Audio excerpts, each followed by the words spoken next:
Our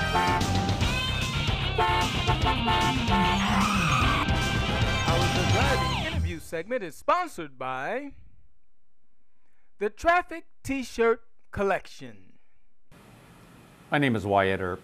I've been a longtime resident of Phoenix here since 1968. Enjoyed a healthy career in the Valley and have as much a love for living in Arizona as anyone. On September the 16th of 2006, my wife and I and a friend were bicycling at about 6:15 in the morning to breakfast at Deer Valley Airport. At about 6:30 we crossed Union Hills in a green light. My wife, always being full of anticipant thinking, has always let greens wait a moment before she'd go through. My friend and I came up to the grips to turn back toward her and chide her about how long's it got to be green, Terry, and that's when we saw the impact. A driver, 26, 27 years old, ran the red light and struck her.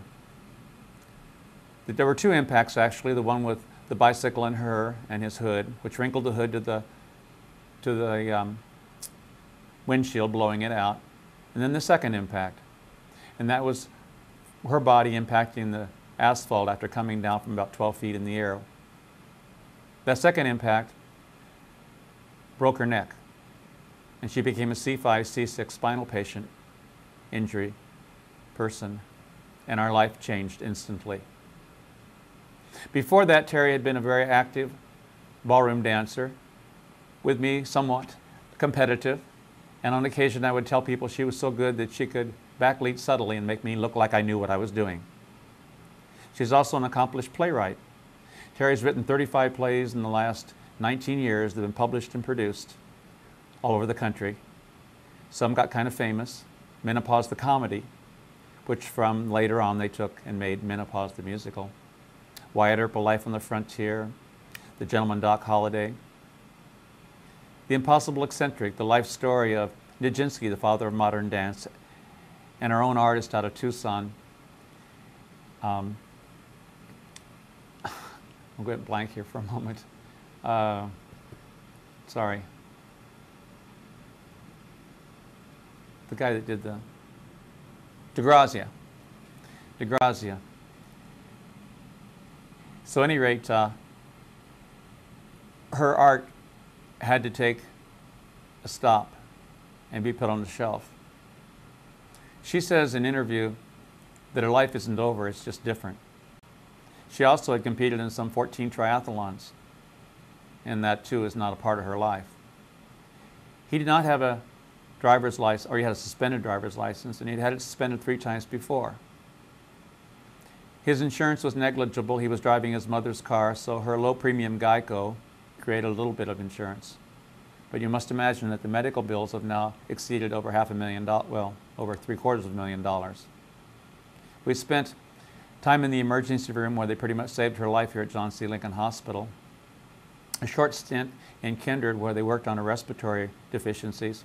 And then we went to Craig Hospital in Inglewood, just outside of Denver, Colorado, where Christopher Reeves Foundation is, and there they therapeutically improved Terry's condition to the point where she could come back to Phoenix and begin resuming a modified lifestyle at best. Because the impact to Terry's body was about a 40-mile-an-hour one, the damage involved about 19 different types of surgery and the correction of about 11 different fractures besides her neck, which was rebuilt on the front and the back. She's an ASHA C patient, and she is now home, and her lifestyle is recoupable to a degree with new facilities. She uses the Dragon system, which is voice-sensitive computer interaction, to write, though her writing is modified to some degree because of how much stamina she may have on any single day for that, along with all the other therapy that we must now pursue at home, because though we were having therapy at St. Joseph's outpatient care here, the insurance ran out on that. We are then therefore pursuing as much of that therapy as we can in the home. We have a 24-hour caregiver that lives upstairs in our home, and Terry sleeps in a hospital bed in the front room and I on the couch, and we've done that for the last year. We're building an addition to the home. It'll be a room for her and a bathroom that'll meet her facility needs. None of this is coming without tremendous financial challenge, but we are now and then doing a fundraiser, and I, being so blessed to be in the entertainment business, have been able to continue, as I was performing aggressively, the biodrama Wyatt Earp, A Life on the Frontier, which has taken us to 6 different countries.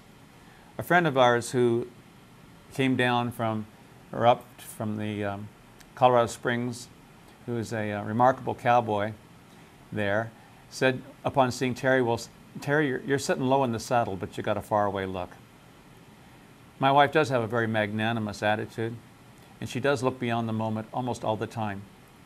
She thinks depression is a waste of energy, and she always sees the glass as half full. To quote her, you can't drink a darn thing out of the other half. Terry is also very interested in getting back on stage herself, even in the power chair. And so, 7 weeks ago, no, 8 now, for the first time, she was back on stage in, of all places, Shefflin Hall in Tombstone, Arizona. She, with myself, performed the brand new material that we were in rehearsal for when the accident occurred. And so, in a sense, some things have come full circle. Oh, that material?